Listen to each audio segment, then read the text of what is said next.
Hariom students, स्वागत है आपका free study bye Lodhi sir के यूट्यूब चैनल में। दोस्तों मैं कृपाल लोधी।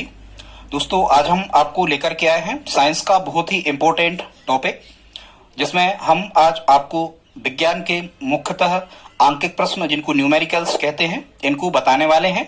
और आज के हमारे जो न्यूमेरिकल्स क्वेश्चन है ये आवृत्ति और आवर्तकाल से संबंधित प्रश्न है। आज हम आपको आवृत्ति और आवर्तकाल के संबंध के बारे में भी बताएंगे। दोस्तों यदि आप हमारे चैनल पर पहली बार विजिट कर रहे हैं तो प्लीज हमारे चैनल को सब्सक्राइब कर लें, साथ में बेल आइकन पर क्लिक कर दें ताकि सबसे पहले नोटिफिकेशन आपको मिलता रहे। दोस्तों आप किसी भी प्रकार के कॉम्पिटिटिव एग्जाम की तैयारी यदि कर रहे हैं तो निश्चित रूप से ये वीडियो आपको उपयोगी होने वाला है, क्योंकि इसमें हमने मुख्यतः एमपी पुलिस भर्ती के ये सभी के सभी 4 प्रश्न जो हमने लिए हैं, जो सभी के सभी पिछले एमपी पुलिस भर्ती के सेट में से हमने लिए हैं। और मुख्यतः यही प्रश्न हमने एसएससी जीडी के टेस्ट में भी देखे हैं। तो ये वीडियो आपको बड़ा ही यूजफुल होने वाला है यदि इसमें आप हमारे साथ अंत तक बने रहते हैं तो आइए दोस्तों प्रारंभ करते हैं आज का टॉपिक, आवृत्ति और आवर्तकाल में संबंध। तो स्टूडेंट्स सबसे पहले हमें आवृत्ति को समझना होगा कि आवृत्ति क्या कहलाती है। स्टूडेंट्स तो क्या होता है कि कोई भी वस्तु जो वृत्तीय गति कर रही होती है या दोलनी गति कर रही होती है या आवृत्ति गति कर रही होती है स्टूडेंट्स, तो वो 1 सेकंड में जितने चक्र पूरा कर लेती है, हम कहें 1 सेकंड में आवृत्ति गति करने वाली वस्तु जितने चक्कर पूरे कर लेती है उन चक्रों की संख्या को उसकी आवृत्ति कहते हैं। इसको इंग्लिश में फ्रीक्वेंसी कहते हैं। आवृत्ति को मुख्यतः हम एन से या फिर ग्रीक भाषा के अक्षर न्यू द्वारा दर्शाते हैं।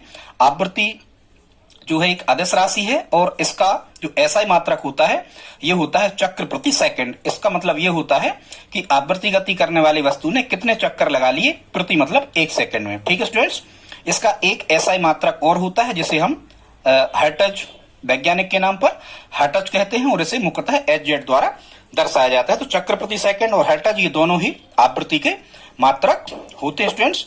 अब हम आपको बताते हैं कि आवृत्ति गति किस प्रकार की गति से सरल लोलक वाला जो स्टूडेंट्स जो पेंडुलम होता है ये अपनी माध्य स्थिति से एक ओर जाता है अधिकतम विस्थापन, फिर माध्य स्थिति में आता है, फिर एक ओर जाता है और फिर माध्य स्थिति में आ जाता है। इसको हम क्या कहते हैं स्टूडेंट्स? इसको हम कहते हैं एक चक्र या फिर एक चक्कर। ठीक है स्टूडेंट्स, अब हम देख लेते हैं आवर्तकाल।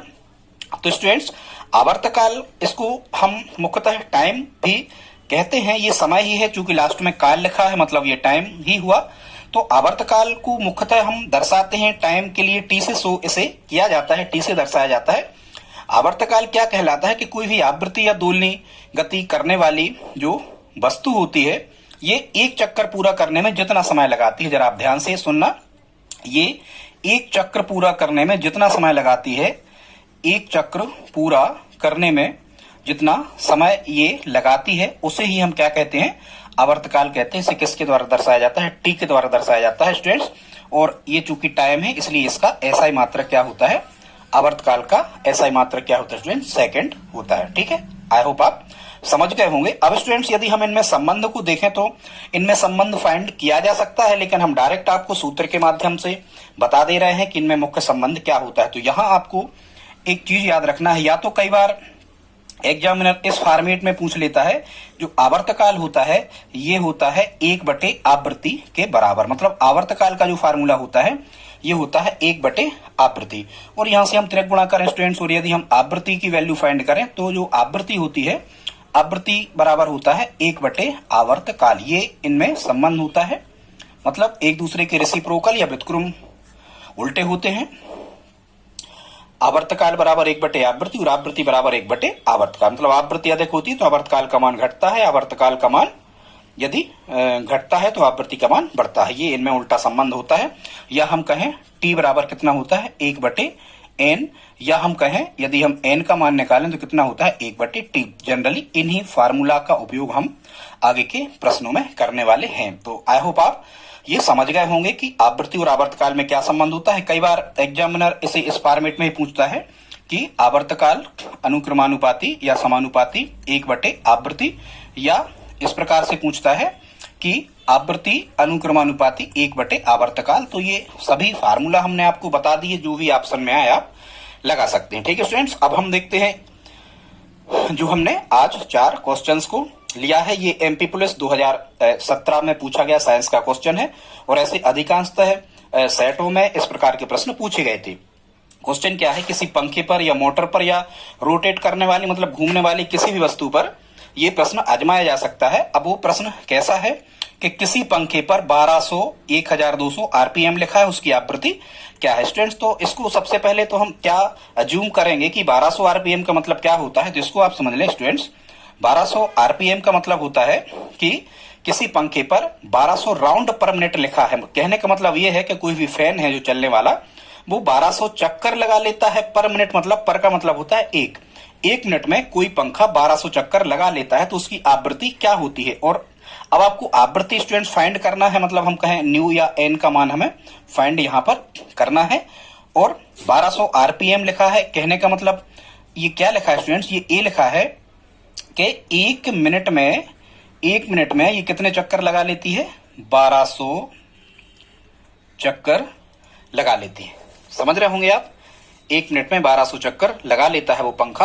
अब हमें निकालना क्या है, उसकी आवृत्ति।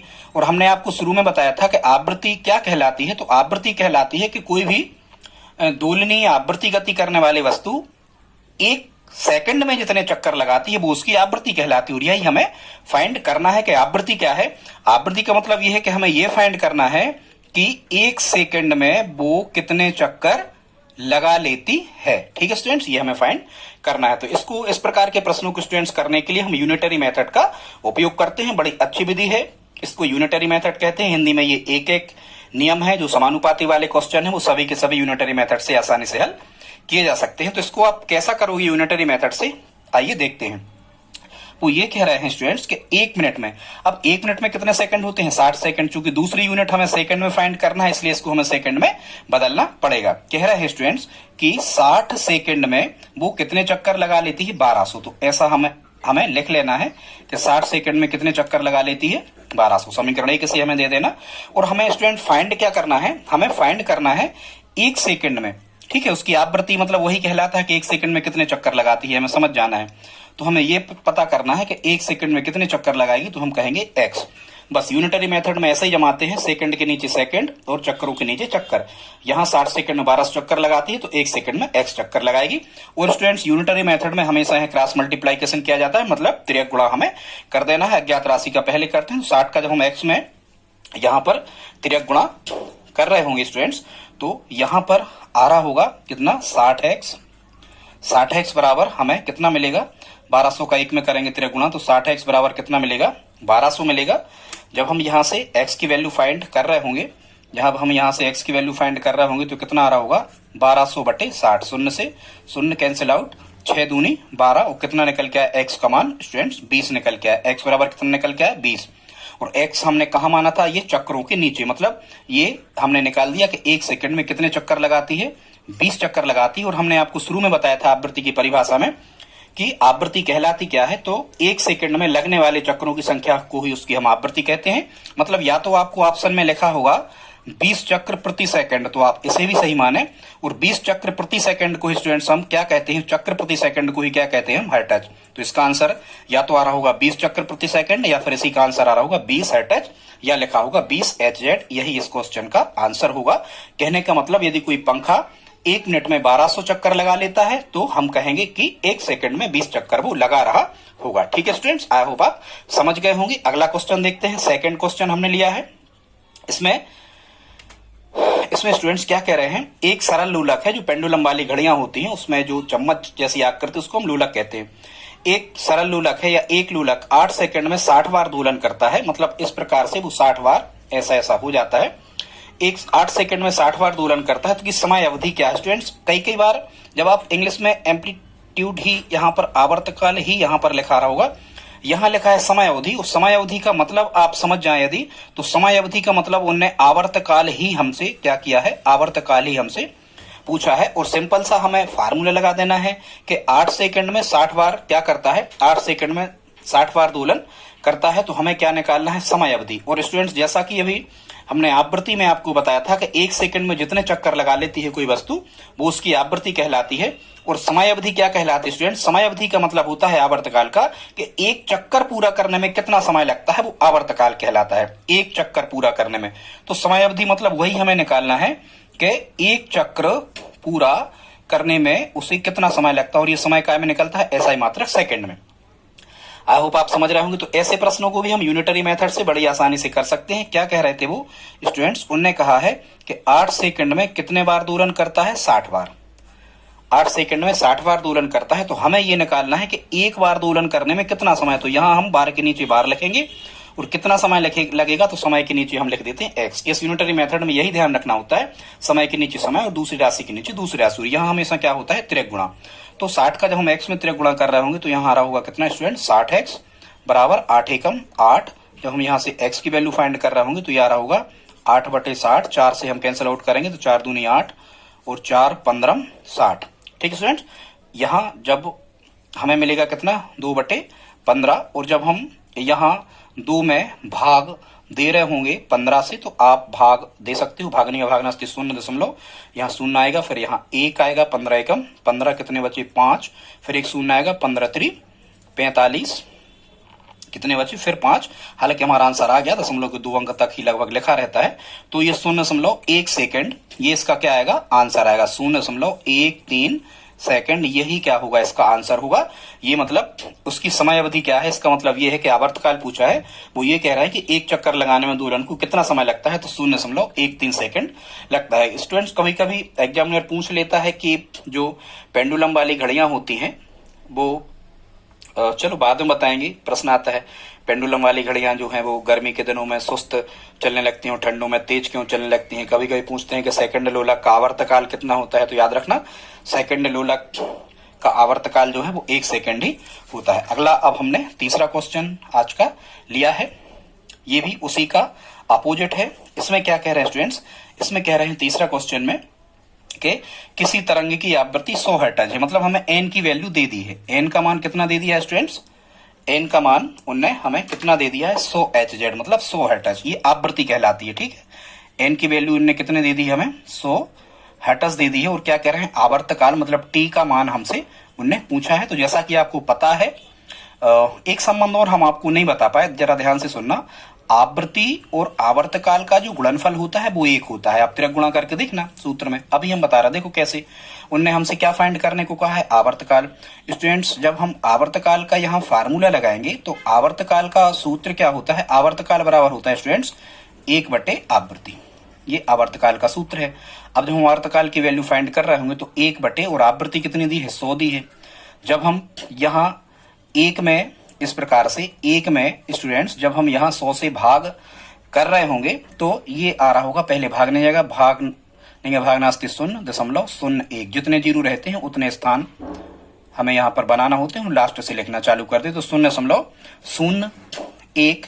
और ये क्या निकला है, इसका आवर्तकाल। और ये आवर्तकाल हमेशा काय में निकल के आता है, सेकंड में, क्योंकि आवर्तकाल का SI मात्रक कितना होता है, सेकंड। तो ये हमारा आंसर आ गया। मतलब यदि आवृत्ति 100 हर्ट्ज है तो आवर्तकाल क्या होगा, 0.0। केवल हमें आवर्तकाल बराबर 1/आवृत्ति होता है और आवृत्ति बराबर 1/आवर्तकाल होता है। स्टूडेंट, बड़े इंपॉर्टेंट क्वेश्चंस हैं और ये निश्चित रूप से प्रश्न आते ही हैं, आपको इनको सीख लेना है। आगे देखते हैं, आज का लास्ट क्वेश्चन है चौथा। यदि स्टूडेंट्स आप हमारे साथ यहाँ तक आ गए हैं तो इस वीडियो को लाइक आप करते ही चले। आगे चौथा क्वेश्चन देखते हैं। किसी ध्वनि स्रोत से 400 मीटर की दूरी पर बैठा व्यक्ति 500 हर्ट्ज की ध्वनि सुनता है। स्रोत से मनुष्य के पास तक पहुंचने वाले 2 क्रमागत संपीड़नों में कितना समय अंतराल होगा। स्टूडेंट, क्या होता है, जो अनुप्रस्थ तरंगें होती हैं, ये अनुप्रस्थ तरंगें जो होती हैं स्टूडेंट्स, ये चलती हैं सुरंग और गर्त बनाते हुए इस प्रकार से। और जो अनुदैर्घ्य तरंगें होती हैं ये चलती हैं संपीड़न और विरलन बनाते हुए इस प्रकार से। जहां जहां ये पास पास होती हैं ये संपीड़न की स्थिति कहलाती है, जहां ये दूर दूर होती है ये विरलन की स्थिति कहलाती है। ठीक है स्टूडेंट्स, तो कितना समय लगेगा। ठीक है, 2 क्रमागत संपीड़नों, संपीड़न मतलब ये जो पास पास तरंगे हैं ये संपीड़न कहलाता है स्टूडेंट्स। और कितना समय लगेगा, तो जब अनुप्रस्थ और अनुदैर्घ्य तरंगों के में हम इसको निकालते हैं आवर्तकाल को, तो ये 2 क्रमागत संपीड़नों में या 2 क्रमागत विरलनों में या 2 क्रमागत सुरंगों या गर्तों में जो टाइम लगता है उसे ही हम क्या कहते हैं स्टूडेंट्स, उसे ही हम कहते हैं क्या, आवर्तकाल। मतलब इस क्वेश्चन में भी हमें क्या निकालना है, आवर्तकाल ही निकालना है स्टूडेंट्स। आवर्तकाल फिक्स होता है, मतलब आवर्तकाल निश्चित रहता है, ये दूरी पर डिपेंड नहीं करता, क्योंकि आवर्तकाल का जो फार्मूला है उसमें कहीं भी दूरी नहीं है। इसमें कितनी भी दूरी हमें दे रखी हो, हमें उसको अज्यूम नहीं करना है, उसको हमें नेग्लेक्ट करके चलना है। मतलब इसमें हमें दिया क्या है, बैठा व्यक्ति 500 हर्ट्ज की ध्वनि सुनता है। मतलब यहाँ पर एन मतलब आवृत्ति का मान हमें कितना दे दिया है, 500 हर्ट्ज यहाँ पर दे दिया गया है। और कितना समय अंतराल होगा स्टूडेंट्स, यहाँ हमें समझ लेना है।